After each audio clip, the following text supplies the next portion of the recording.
For more of this kind of content, you can subscribe to the channel, like the video, and leave a comment. Sergeant Reyes didn't bother knocking. The office door slammed open hard. "Sir," Reyes said, "we've got her." Jack looked up slowly. "The general's daughter," Reyes continued. "Nisara, alive. Captured at the North Ridge. She refuses to speak to anyone else." Jack stood. "Why me?" Reyes hesitated. "Because she asked for you by name." 10 minutes later, Jack stepped into the interrogation wing. Nisara sat cuffed to a steel chair, bolted into the floor. Blue's skin streaked with grime and dried blood. Her dark eyes tracked him the moment he entered.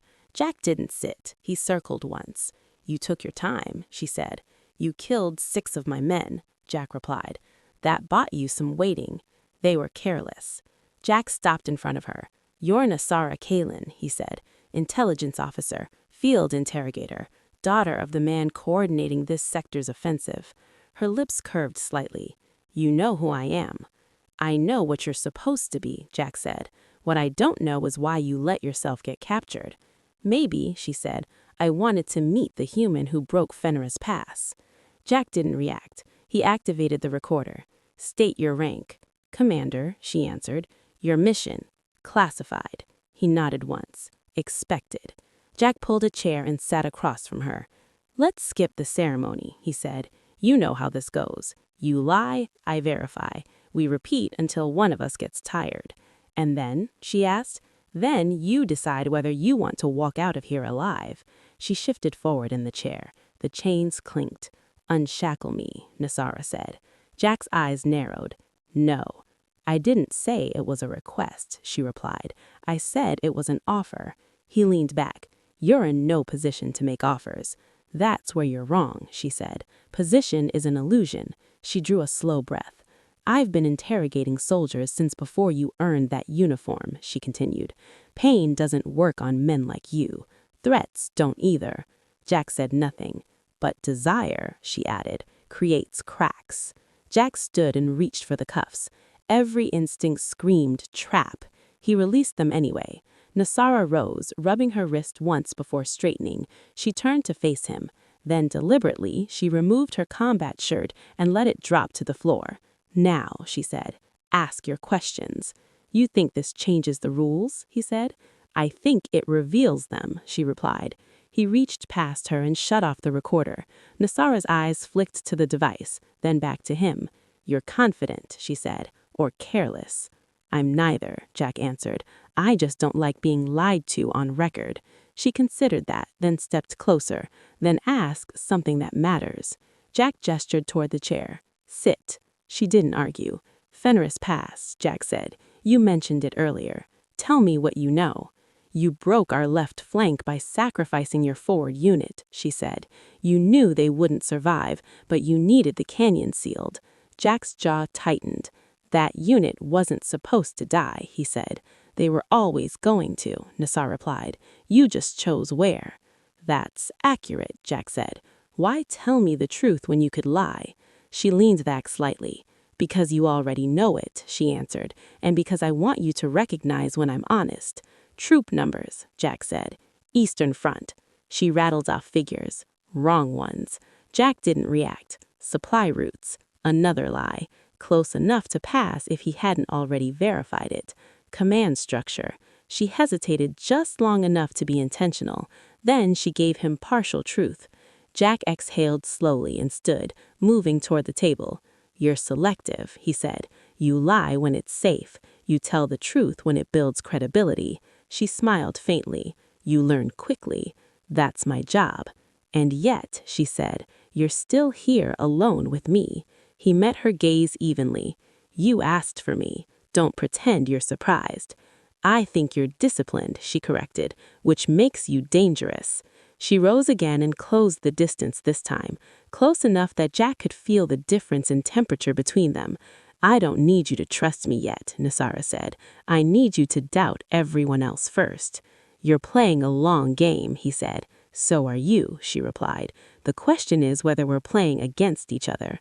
A sharp knock at the door cut through the moment. Jack stepped back and opened it. Colonel Vex stood in the corridor, his eyes flicking past Jack into the room. "How's our guest?" Vex asked. "Uncooperative," Jack replied. Vex smiled thinly. "They always are." Jack closed the door and locked it. When he turned back, Nisara was watching him closely. "He doesn't trust you," she said. Jack arched an eyebrow. "That makes two of us." Her lips parted slightly. "You'll come back," she said. Jack paused at the door. "This isn't over," he replied. That night, Jack didn't sleep. Every answer she had given replayed in his mind. At 0300 hours, he made a decision. When he reached her cell, she was already awake. "You came back," Nisara said softly. Jack stopped outside the bars. "You wanted me to doubt," he said. "Congratulations, it's working." She stood and stepped closer. "Good," she replied. "That means you're listening." He leaned in. "Next time," Jack said, "you tell me the truth when I ask." Her eyes darkened. "And next time," she answered, "you'll have to decide what you're willing to lose to hear it." They held each other's gaze through the bars. The corridor lights dimmed to night cycle red after Jack left. She returned to the center of the cell and sat on the narrow bunk. Her fingers slid to the side of her neck, just below the jawline. To human eyes, the gesture would look like fatigue. To her people, it was anything but. She pressed 2 fingers into the skin. A faint pressure answered from beneath the flesh. The transmitter responded. Information had been flowing since the moment she crossed the base perimeter. Layouts, patrol timing, environmental controls, security redundancies. Her capture had never been an accident. Nisara closed her eyes. She pressed again. The vibration ceased. "This wasn't part of the plan," she murmured to the empty cell. Jack Sterling had been a variable, a tool, a means to faster extraction. He wasn't supposed to look at her the way he did. Nisara lay back on the bunk and stared at the ceiling. Images replayed against her will. Jack sat alone in his quarters. Nisara's voice echoed in fragments. At 0417 hours, he stopped pretending he could ignore it. He accessed the surveillance logs. It took him less than 10 minutes. There it was, a signal spike, low level, repeating at irregular intervals, originating from the detention wing, from her. Jack leaned back in his chair. So Vex had been right, or at least partly right. He shut down the display and stared at the wall. She was playing him, or she had been. Hours passed. Nisara noticed the absence immediately. When the door finally opened again, it wasn't Jack. It was Colonel Vex. He dismissed the guards with a gesture and stood studying her. "You're an impressive piece of work," Vex said. "Do you know that?" Nisara met his gaze coolly. "You didn't come for conversation." "No," he agreed. "I came to see what you'd done to my officer." She smiled faintly. "You aliens all think that way, as if humans don't have their own appetites." He leaned closer to the bars. "You should be careful," he continued. "Jack Sterling is valuable. People notice when valuable things start to drift." "Is that a threat?" she asked. "It's advice," Vex replied. "Enjoy your games, Commander. Just remember how quickly they end." He turned and left without another word. Nisara remained still until the door sealed. Then she pressed her fingers to her neck again. Nothing. The silence was still there. Jack returned that night. No pretense this time. He stood outside her cell. "You have a transmitter," he said. Nisara didn't deny it. "That wasn't my question," he added. "This is. Is it still active?" She held his gaze. "No." Jack exhaled, relief and anger tangled together in his chest. "Why?" he asked. She stepped closer to the bars. "Because some things can't be measured while they're being observed." "And what happens when you turn it back on?" he asked. "Then," she said, "I will decide what kind of enemy I am." Jack turned to leave. "Nisara," he said without looking back, "you're lying to me." "I'm not," she snapped.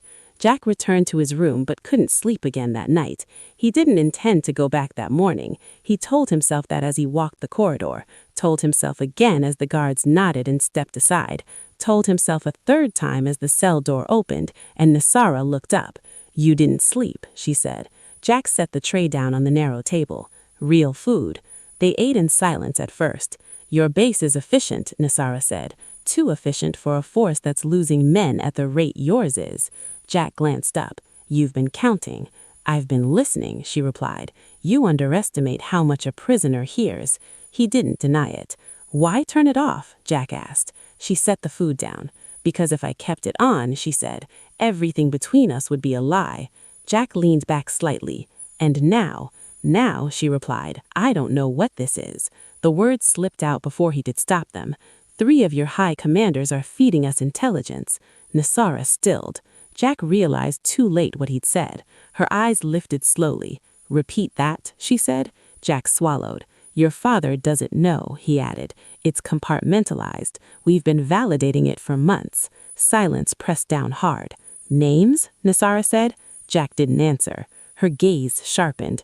"You understand what you've just done?" "Yes," he said. "You didn't mean to," she said. "No, but you did." She stood and walked past him, stopping at the far wall. "This war is already lost for us," she said. Jack rose slowly. "It doesn't have to end with annihilation." She turned back toward him. "You handed me the key to saving thousands of my people." "And?" he asked. "And you handed me office," with his instincts screaming. That night, he went back to Nisara's cell. She was standing when he arrived, as if she'd been waiting. "You spoke to him," she said. "You know Vex?" Her expression hardened. "I know of him." She stepped closer to the bars. "My father trades with many humans. Vex is one of the few who trades with both sides." Jack felt the pieces begin to align. "Weapons," he said. "And information," she replied. "He sells just enough to keep the war balanced. Long, profitable." Jack exhaled slowly. "You have proof?" She hesitated. "Not yet," she said, "but I know his patterns." Jack looked at her. "What was your real mission?" he asked. Nisara didn't answer immediately. "To map the space," she said at last. "Its weaknesses, its blind spots. And now," she met his eyes, "now I'm deciding who those weaknesses belong to." Jack ran a scan on her the following morning. "You lied," he said. Nisara didn't look away. "About the device? Yes. And about us? No." The lie would have been easier. Jack shut down the scanner. "You could have destroyed me," he said. "I still could," she replied. A pause. "Huh. But I won't." That night, they spoke in fragments. The war crept closer. Patrols doubled, alerts spiked. Vex's shadow stretched long across the base, and somewhere beneath Nisara's skin, a transmitter waited, not silent, listening. By the end of the week, the base felt different. Patrol routes changed twice in a single cycle. A supply drone was grounded for routine diagnostics that never seemed to end. Security teams doubled, then tripled around sections that had never been sensitive before. Jack noticed because he'd built half those schedules himself. Colonel Vex was rewriting the map. He walked the command level openly now, appearing in places he had no reason to be, asking questions that sounded casual but weren't, watching Jack with the patience of someone who already knew the ending and was just waiting for the right page. "They're tightening," she said, "but not to contain me." "To prepare," Jack replied. She nodded once. "For a failure they expect." Jack stood on the other side of the cell barrier. Or one they're planning. Her eyes flicked toward the ceiling, toward the unseen web of cameras and sensors. "My transmitter is still active," she said. Jack's jaw tightened. "You said—" "I said I hadn't sent anything," she interrupted. "That remains true, but it's listening. That's a risk." "It's leverage," she corrected, "and it's the only reason I'm still alive." Jack knew she was right. The moment the device went permanently dark, Vex would stop pretending. "What are they waiting for?" Jack asked. Nisara's expression hardened. "A reason to move openly, a betrayal they can point to." Jack exhaled slowly. "Mine?" She didn't deny it. That night, Jack ran a private diagnostic through a secure terminal Winters had once shown him. He cross-referenced Vex's movements with logistics approvals, weapon transfers, and off-ledger requisitions. The pattern was unmistakable. Vex wasn't just guarding the war, he was feeding it. Jack leaned back in his chair. If he reported this now, without proof solid enough to survive a tribunal, Vex would bury it, or worse, redirect it. He needed something cleaner. The idea came to him at 0300 hours. He returned to Nisara's cell before he could talk himself out of it. "You look like someone who's made a bad decision," she said. "I'm about to," Jack replied. He lowered his voice. "They're planning a raid soon, based on information they think they've extracted from you." Her eyes sharpened. "I didn't give them anything actionable." "No," Jack said, "but I can." "You want to feed my people false data," she said. I want to feed Vex false data, Jack corrected, using your transmitter. Her gaze searched his face. That would make you a traitor. Jack didn't flinch. That line's already behind me. Nisara stepped closer to the barrier. If this fails, my people die. If this succeeds, Jack replied, Vex exposes himself.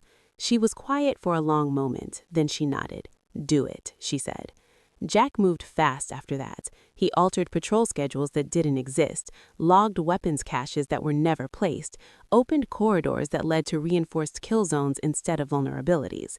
He fed the lie carefully. When the transmitter pulsed beneath her skin, Jack watched her closely. That signal, she said, will bring them here. And it'll bring Vex with them, Jack replied. Their eyes met. That night, protocol finally shattered completely. Jack stayed. Their closeness was quiet, deliberate, no urgency. Nisara rested her hand against his chest. When this burns, she said, it will burn everything. Jack covered her hand with his own. Then we make sure it's worth it. Before dawn, she pressed her fingers to her neck. 3 seconds. The transmitter went silent. For good.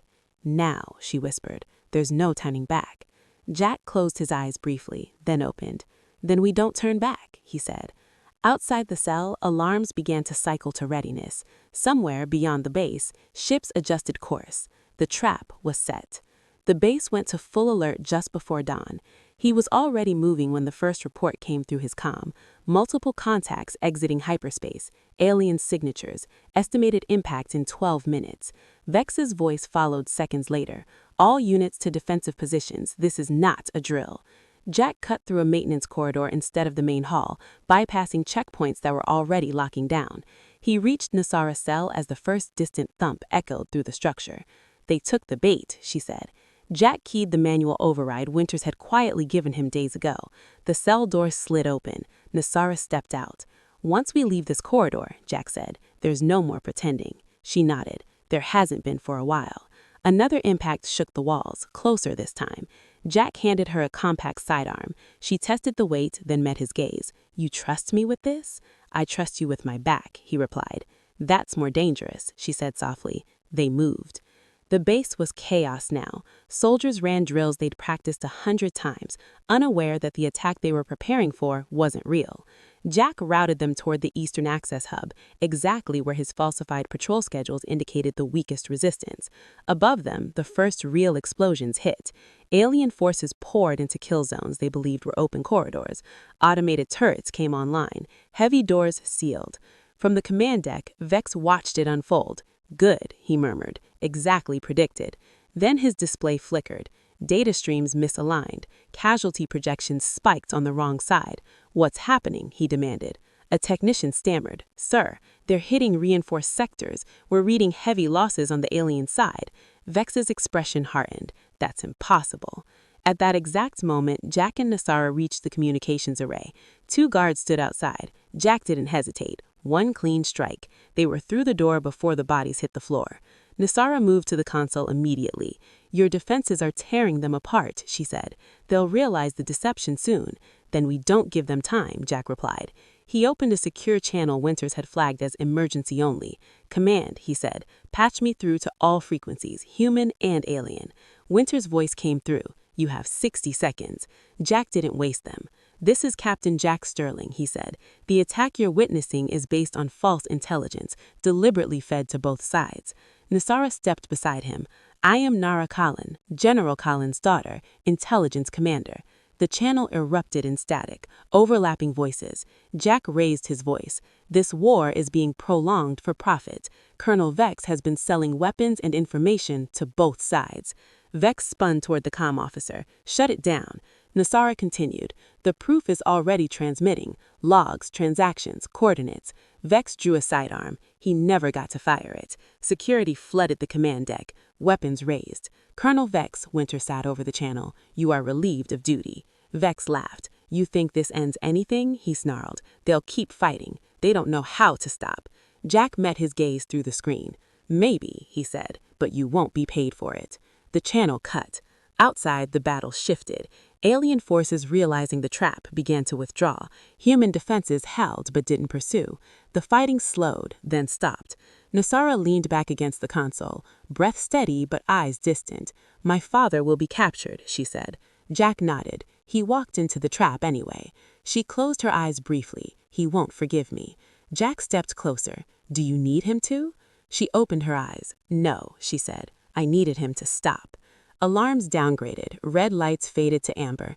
Footsteps echoed in the corridor outside. They were coming for them now. Jack took Nisara's hand. "They'll try to make examples of us," he said. Nisara's grip tightened. "Then we don't stay." The evacuation alarms began to sound. Jack smiled grimly. "Looks like we've got a window." She returned the smile. "Then we take it," she said. They moved as one toward the exit, leaving behind a base tearing itself apart with truth. Behind them, the war cracked open. Ahead of them, only one thing waited: freedom or death, and neither of them was turning back. The speeder tore through the outer perimeter just as the first evacuation alarms reached full pitch. Jack barely felt the impact as the barrier gate buckled and collapsed behind them. The speeder skidded at Oz frozen ground, stabilizers whining as he forced it into the tree line beyond the base. Snow and debris exploded in their wake. Behind them, the human base fractured into noise and light. Loyalists moved to secure command. Others scrambled to erase tracks, destroy data, disappear. Ahead of them lay darkness. Nisara twisted in her seat, eyes scanning the sky. "They'll send drones first. As soon as they realize we're not dead," Jack replied. The speeder plunged into the forest. The vehicle finally slowed beneath the cover of dense terrain. They quickly got off the speeder. "They'll blame you," Jack said, "on both sides." Nisara didn't slow. They already have. They crested a low ridge and dropped into a shallow valley. Smoke rose ahead. Fires burned where there shouldn't have been any. Jack frowned. "That's not from the base." Nisara stopped. "That's my father's for Her bones. "My father will never forgive me," she said. Jack removed his gloves and crouched in front of her. "Do you need him to?" "No," she said. "I needed to stop running from what I wanted." The valley didn't stay hidden for long. Jack knew that even before the first sign appeared. The second night, Nisa noticed at first.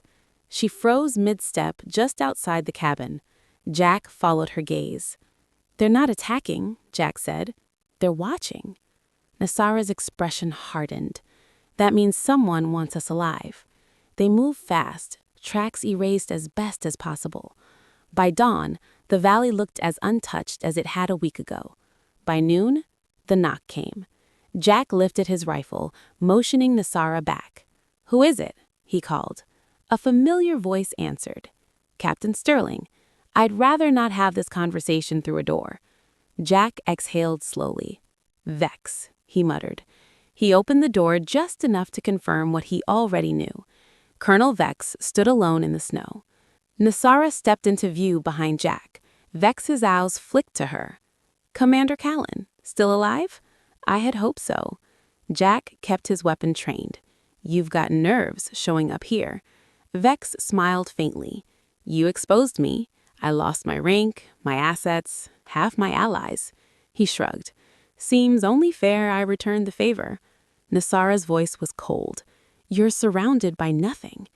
"By choice," Vex replied, "because if I wanted you dead, you'd already be ghosts." Jack didn't lower the rifle. "Say what you came to say." Vex nodded once. "The war is ending. Not cleanly, not kindly, but it's ending." "And?" Jack asked. "And people need scapegoats," Vex continued. "Heroes are inconvenient. Lovers across enemy lines are worse." Nisara stiffened. "You've been declared missing, presumed dead," Vex said to Jack. "Convenience allows command to move on without asking uncomfortable questions." He turned his gaze to Nisara. "You, on the other hand, are scheduled for execution, posthumously if necessary." Jack's grip tightened. Vex raised a hand. "Relax. I didn't say I agreed with it." Nisara stepped forward. "Then why are you here?" Vex reached into his coat, slowly, carefully, and withdrew a small data crystal. He set it on the snow between them. "My confession," he said. "Full record. Transactions, names, proof enough to burn what's left of the rot on both sides." Jack stared at it. "Why give this to us?" Vex's smile returned. "Because I lost," he said, "and I don't intend to be the only one who pays." Nisara studied him. "This doesn't save you." No, Vex agreed, but it saves the story. Silence stretched. Finally, Jack lowered his rifle. You're still a traitor, he said. Vex inclined his head. So are you. He stepped back into the snow. Disappear, he added. Both of you. Take the narrative with you. And then he turned and walked away, vanishing into the white as if he'd never been there at all. They didn't move for a long time. Finally, Nisara picked up the data crystal. This changes everything, she said. Jack nodded. It also paints targets on our backs forever. She looked at him. Then we stop running. Jack met her gaze. From what? From the future, she said. Jack closed the door and sealed it. Nisara set the crystal down and leaned back against the table, shoulders finally sagging. The control she'd worn like armor since the day they met slipped, just a little. You're shaking, Jack said. She looked at her hands, then back at him. Adrenaline fades. Reality doesn't. He crossed the room and stopped in front of her. We're officially dead, he said. Both sides will write us off. That's our opening. And after that? She asked. Jack exhaled slowly. After that, we live. Nisara studied his face. You could still walk away, she said quietly. Find a clean slate among your own kind. Jack shook his head. There's nothing clean about going back. He reached out then, resting his hands at her waist. I didn't cross lines for a temporary shelter, he said. I crossed them for you. She pulled him closer, forehead resting against his chest. When she finally looked up, her voice was low. If we do this, she said, there's no culture, no command to blame. Only us. Jack nodded. That's the point. They moved together without regency. They shed armor and weapons first, the things that had defined them longest. Metal and fabric fell away, replaced by skin and breath. The world narrowed. Firelight painted Nisara's blue skin in gold and shadow. Jack learned the shape of her slowly, with reverence rather than conquest. She met him with the same quiet intensity. When they finally came together, it was wordless. Later, wrapped together as the fire burned low, Nisara traced idle patterns against Jack's chest. This would never be permitted among my people, she murmured. Jack's arm tightened around her. Good thing we're not asking permission. She smiled faintly. Jack, she said after a moment. Yeah? There is something you should know. She hesitated, then placed his hand over her abdomen. My species, conception is rare, but stress, survival, and bonding increased the probability. Understanding dawned slowly. Jack didn't pull away. He stayed exactly where he was. I don't know yet, she said, but if it has happened, it means this wasn't just instinct. It means my body chose. Jack closed his eyes briefly, then pressed his forehead to hers. Then so do I, he said. Morning came softly. Jack woke first. For a moment, instinct kicked in. Then he felt Nisara beside him. He eased out from under the blanket and crossed to the window. No contrails in the sky, no drones humming at the edge of hearing. Behind him, Nisara stirred. You're thinking too loudly, she said, without opening her eyes. Jack smiled faintly. Didn't know I could do that. She rolled onto her side, watching him.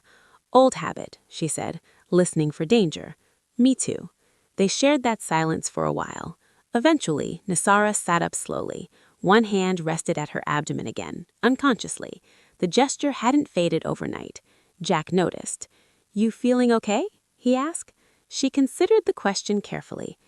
Different? He waited. My people don't have the same timelines as yours, she said. Confirmation takes time, but my body is adjusting. Jack nodded once. Then we plan for it, he said. Her gaze sharpened. You're certain? I've commanded troops in worse conditions, he replied. This just matters more.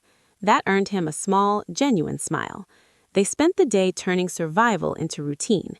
Jack reinforced the cabin with insulation and stone. Nisara taught him how to read subtle shifts in the weather, how to listen to the ice rather than fight it. Her movement slowed as the weeks wore on. At night, he stayed awake when she slept lightly, one hand always resting against her back, grounding them both.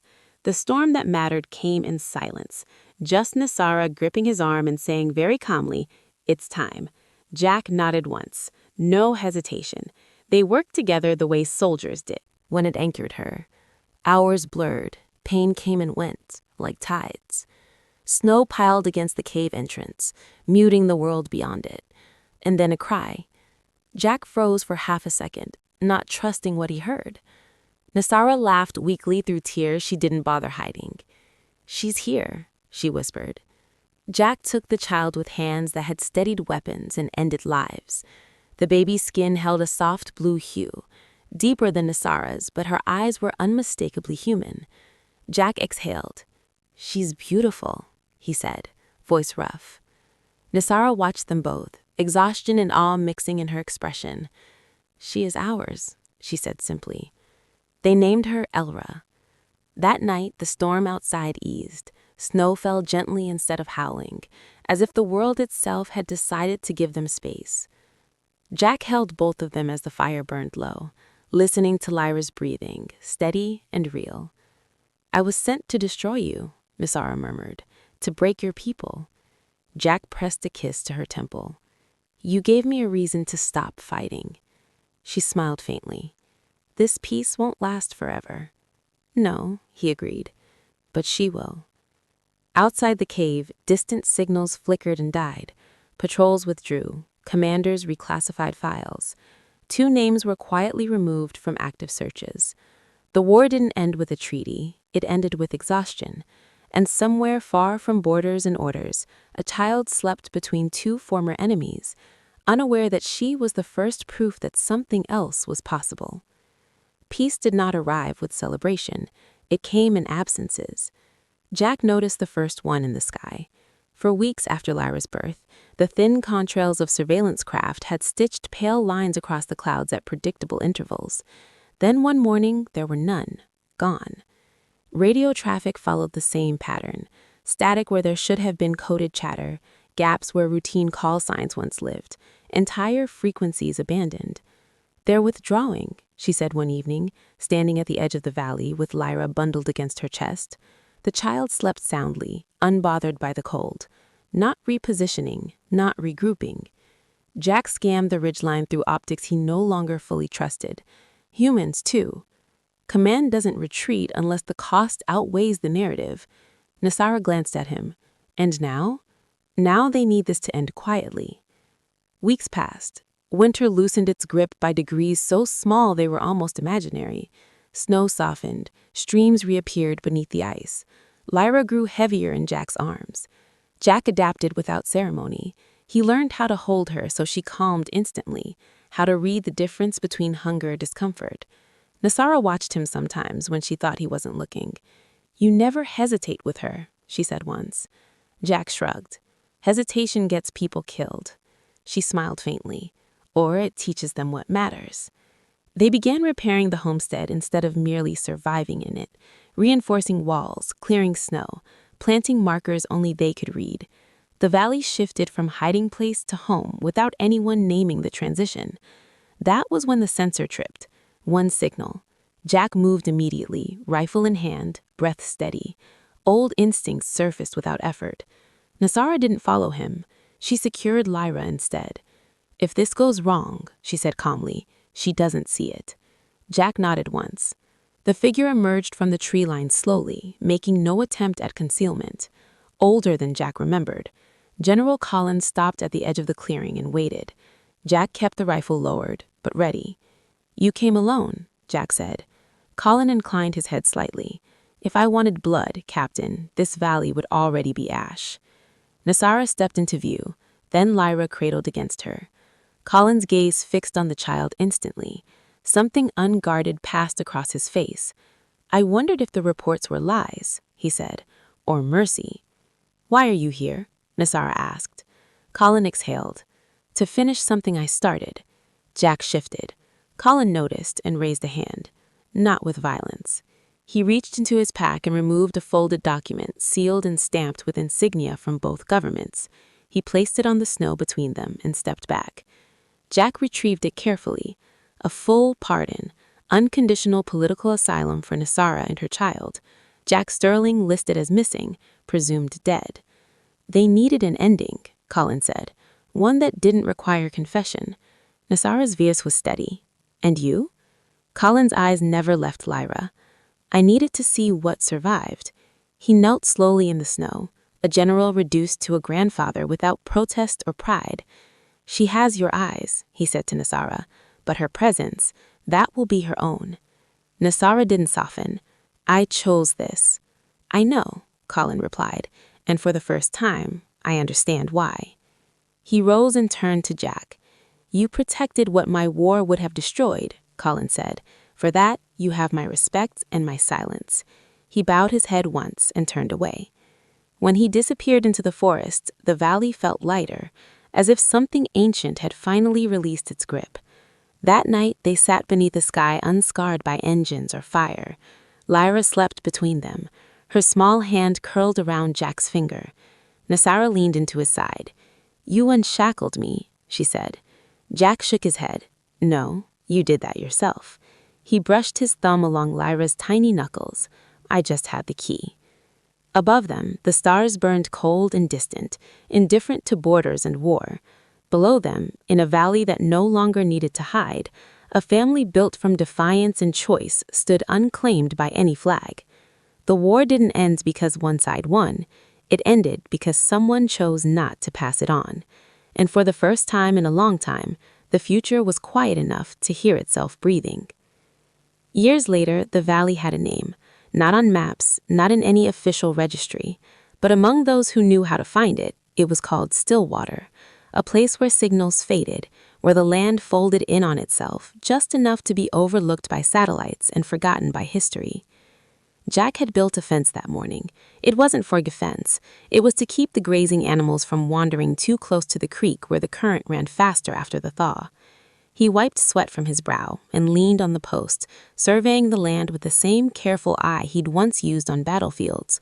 Old habits never vanished. They just changed shape. Behind him, laughter carried from the cabin. Lyra's. She was 8 now, tall for her age, strong.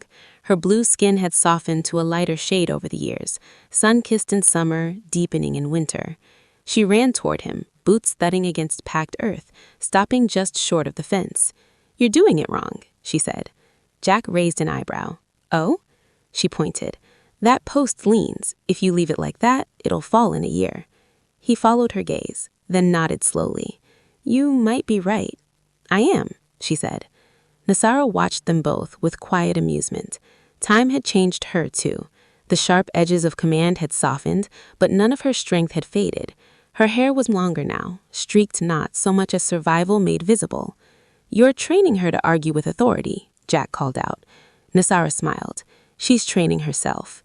Lyra grinned and ran back toward the house, already distracted by something else. Always something else. Jack finished the fence and joined Nisara on the porch. She's restless today, he said. She always is when the wind shifts, Nisara replied. She feels it before the weather changes. Jack glanced at her. That surprises me. It shouldn't, Nisara said. She belongs to 2 worlds. That afternoon, the visitor arrived, a single figure cresting the ridge, hands visible, pace unhurried. Jack saw him first. The man stopped at the edge of the clearing and waited. Lyra noticed before either of them spoke. Who's that? She asked, standing between her parents. Jack knelt beside her. Someone from a long time ago. The man removed his hood. Older, grayer, but unmistakable. Colonel Vex's successor. I was told I'd find you here, the man said. Jack studied him. You were told wrong, the man smiled faintly. I was told you'd say that. Nisara stepped into view. Why are you here? Kaelen reached into his coat and produced a small device. Because the world finally caught up, he said, and it needs to hear the truth from someone who lived it. Jack shook his head. We're done with wars. This isn't a war, the man replied. It's a reckoning. Lyra watched the exchange intently, eyes flicking between faces. You mean stories, she said suddenly. All 3 adults looked at her. The man blinked. I suppose, yes. Lyra crossed her arms. Stories are dangerous. They make people want things. Jack hid a smile. The man regarded her thoughtfully. You must be Lyra. She nodded. That's my name. He hesitated. You know who you are. She shrugged. I know who I am here. Nisara's hand rested lightly on Lyra's shoulder. The man turned back to Jack. They want to know how the war really ended. Jack looked out over the valley. It didn't end, he said. It just stopped. The man considered that. That may be enough. He didn't press further. That night, after the visitor left empty-handed, Lyra sat between her parents by the fire. "Were you really enemies?" Jack asked. "Once," Nisara replied. "And you chose each other anyway?" "Yes." Lyra thought about that for a long time. "I think," she said finally, "that's braver than winning." Jack felt something tighten in his chest.